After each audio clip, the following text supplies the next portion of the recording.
session on compilers and synthesis. Our first talk is about MimIR, an extensible and type-safe intermediate representation for the DSL age by Roland Leißa. Thank you. Yeah, thank you so much. My mic? All right. Yeah, so I'm Roland from University of Mannheim. I'm moving soon to Göttingen. I'm having an open position for PhD students. If you're interested, reach out to me. And this is a joint collaboration with Marcel, Joachim, and Sebastian from Saarland University, who are also around here. All right, so let's jump into it. So domain-specific languages, or DSLs, are nowadays everywhere, whether you want to have a query to your database system, this is a DSL, or cool shader effects in your graphics system with DSL or so, these are also domain-specific languages. Or if you're configuring your firewall with IP tables, it's also DSL, or nowadays with all those fancy tensor frameworks like PyTorch, XLA, JAX, for machine learning, these are also examples of domain-specific languages. And at least if you're a business of doing high-performance domain-specific languages, the reason why we want to have that is that we want to optimize beyond typical library boundaries, right? So let's suppose we have a super efficient matrix multiplication implementation in our back pocket, but still if we aren't able to figure out that a matrix n multiplies by 0 matrix is 0 and n multiplies by the identity matrix is m, or how to reorder a chain of matrix multiplications to come up with a minimal number of optimizations, we are still losing in these examples, right? So this is one of the most important reasons why we want to have high-performance domain-specific languages.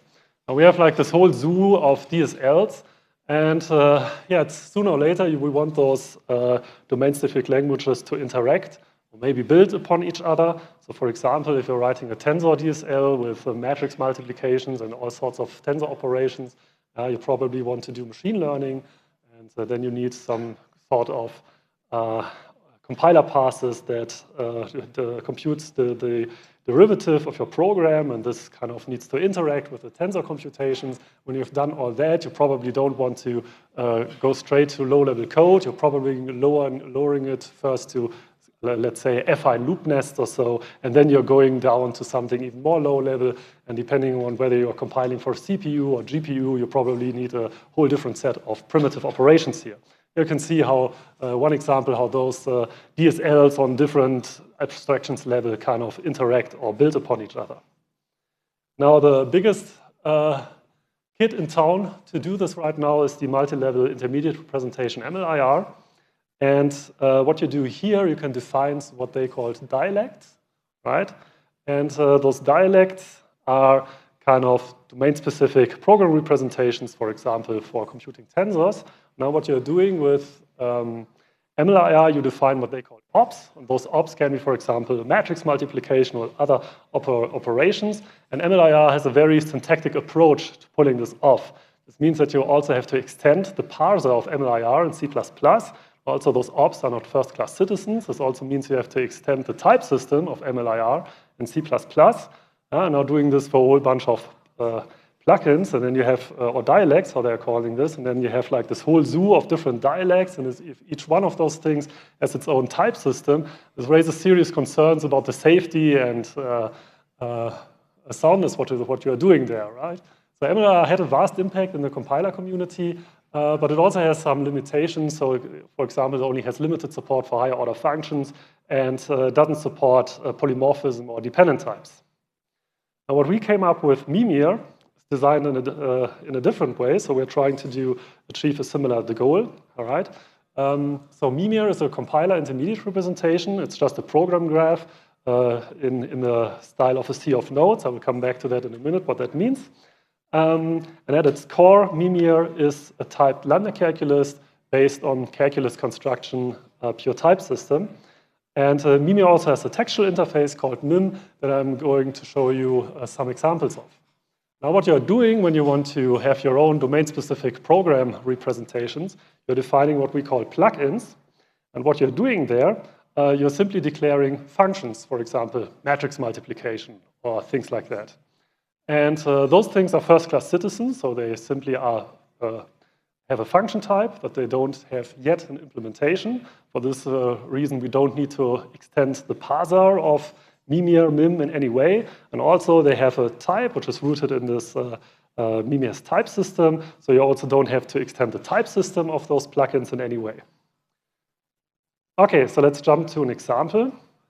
Here you can see a small example of a tensor interface that I'm specifying here in Mim. So first, if you're doing matrix multiplication, we first want to define what a ring is. So ring is a ring needs an element type T, a 0 element, addition, and a multiplication. And now we have this matmul operation. So this is what we call an axiom. So we are declaring a function here with this signature. So this matmul operation is polymorphic over this ring that we just defined. Then it receives 3 dimensions, M, L, M, N. And then we expect an L times M array. So this is what those quote signs mean. This is an array. And an M times N array. And it spits out an L times N array. And we are grabbing from this ring the element type T. So this is an extraction operation. And along those lines, we can define all kinds of axioms or domain-specific optimizations. So this is the interface of the plugin we're declaring here.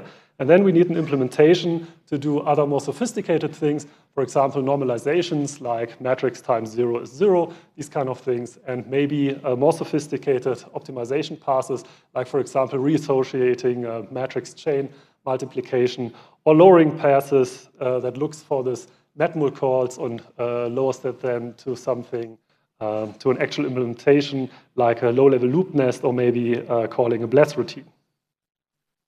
Okay, so once we have that, we can now go ahead and use our small domain-specific plugin that we've written here.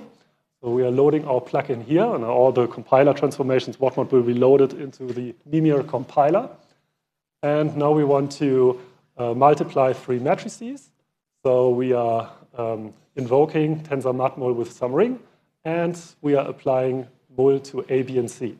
And this is the actual compiler intermediate representation that you will get from that. And this is the data structure you're working with in the MimIR compiler to analyze and manipulate the program representation. So what you can see here, here's the application that expects 2 matrices B and C. And the callee is here this curried call of this matmul axiom that we specified. And here we have the other multiplication that receives this thing as right input and A as left input. And you can see it points to the same curried call of this matmul axiom that we defined here. So this is why it's called a C of node. All those operations are just held by data dependencies. And and that's it. In addition, every node has one edge that points to its type.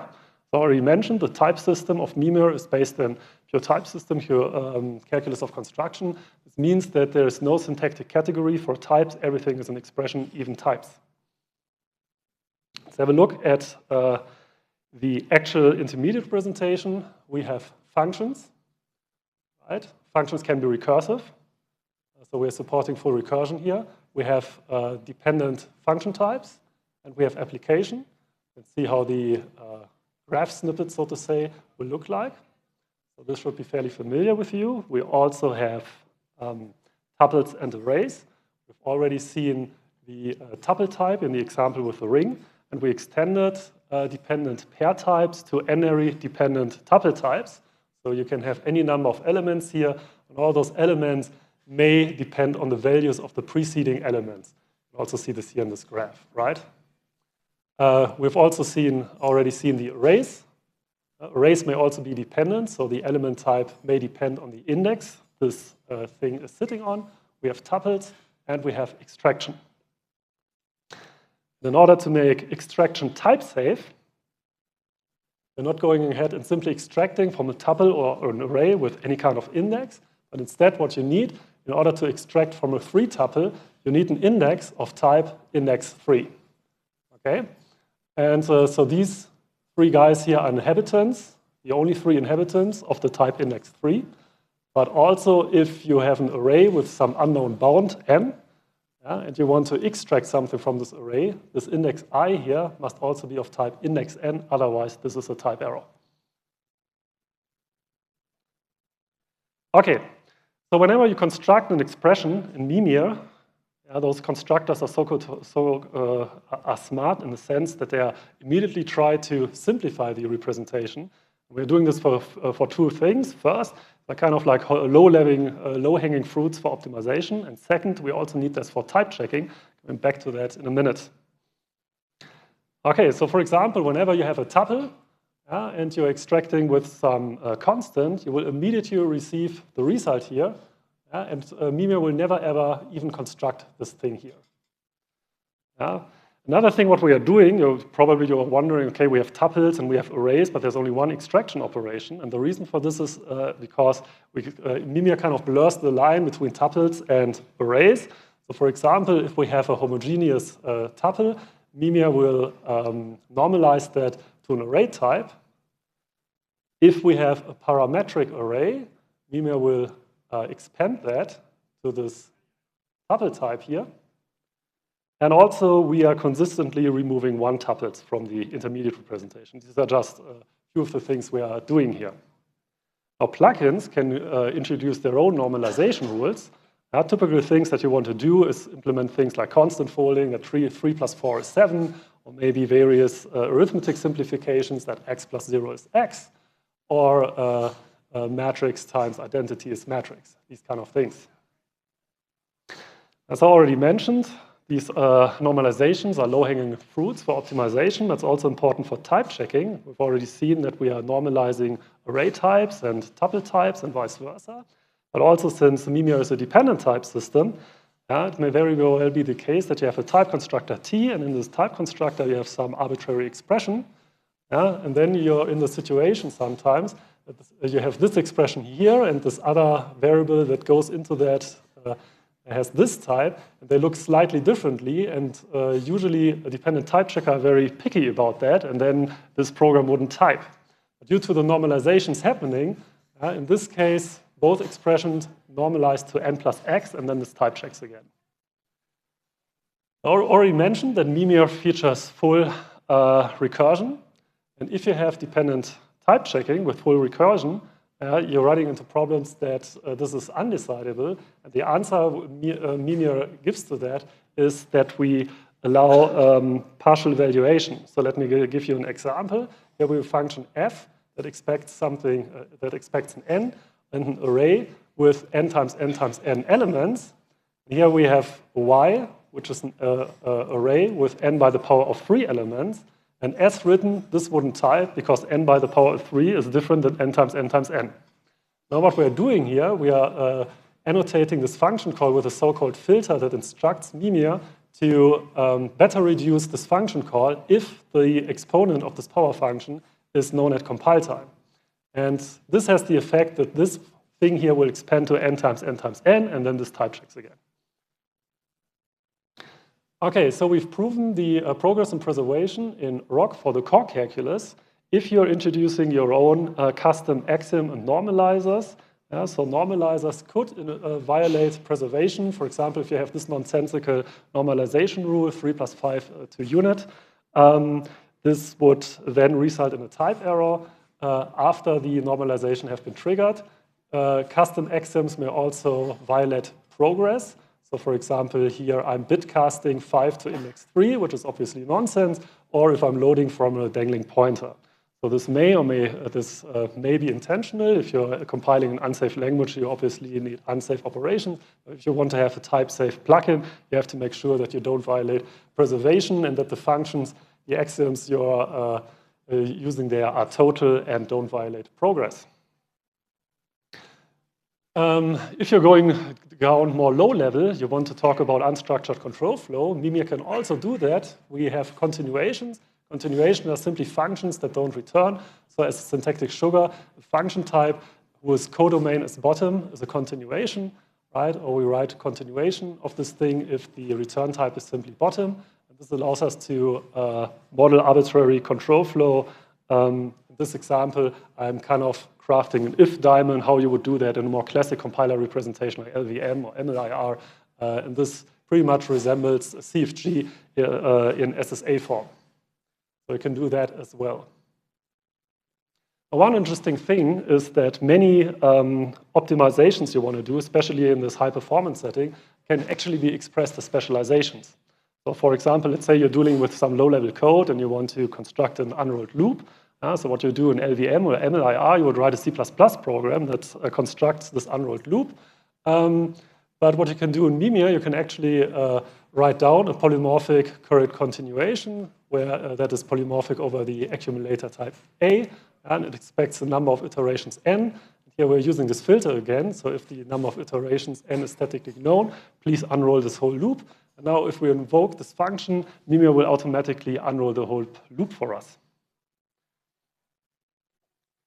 We already developed several plugins, and what we did in our evaluation, check the paper for the details, we wanted to show that we achieve high performance, is expressive enough to host a variety of domain-specific languages, and that this enables us an interaction reusability of the plugins that we came up with. We have written, for example, 3 low-level plugins, pretty much in the spirit of LVM, and this allows us to compile MimIR to LVM using those 3 plugins. If we have something more high-level, for example, we implemented a plugin for regular expression matching, and this compiles down to those things. We show in our paper that the performance of this records matcher is on par with other popular regular expression engines, or we implemented a tensor DSL for tensor manipulation and a plugin for automatic differentiation. If you're doing things like back propagation, we're loading this to a plugin which can represent affine loop nest, and then we are going to the more low-level representation. Okay, so this is what we got here. MimIR is an extensible compiler intermediate representation. It's a type lambda calculus, defining the interface here. Then you come up with all those different optimizations and bundle that in one compiler.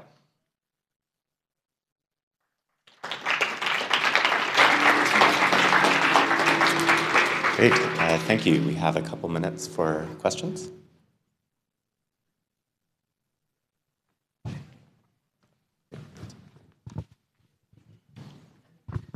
Your type system seems very similar to the type system of modules in OCaml. So in OCaml, it doesn't have dependent types, right?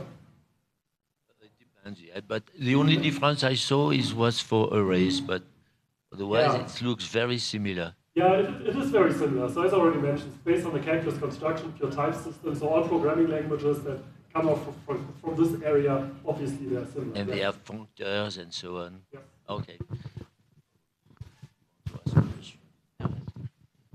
Who wants to ask a question? I'm sure you have a question. Sure. This proof that you can encode ML type system in system of omega, and we are a superset basically of system of omega. Yeah. Maybe a quick question for me about the automatic differentiation plugin. Yes. So there's a difference between exposing automatic differentiation as a sort of a whole program transformation versus an operation in the language. And it seems like your plugin that can be maybe applied multiple times to get higher order derivatives and things like that. Does your sort of plugin system that encodes these things as axioms with types in the language sort of imply that you need to implement it within the language as opposed to some button that you press outside of the language? So there are 2 things at play here. So first, you're exposing this automatic differentiation as a higher order function, as an axiom. So you're kind of tagging, okay, so here's this function that I want to derive. I'm putting this into this AD function, and then it gives you the derivative. And then, of course, there's inside of the implementation a path that goes over that and does the magic for you, right? So this is the magic button you're asking for. But also the compiler passes that you're implementing are exposed inside in this interface. You're writing something, okay, I have this automatic differentiation path of type compiler path, and then you kind of plug into your compilation pipeline. Thing, axiom in the language, does the compiler have to support nested applications of it and things like that? Yeah. Thank you. Okay, great. Can we thank the speaker again?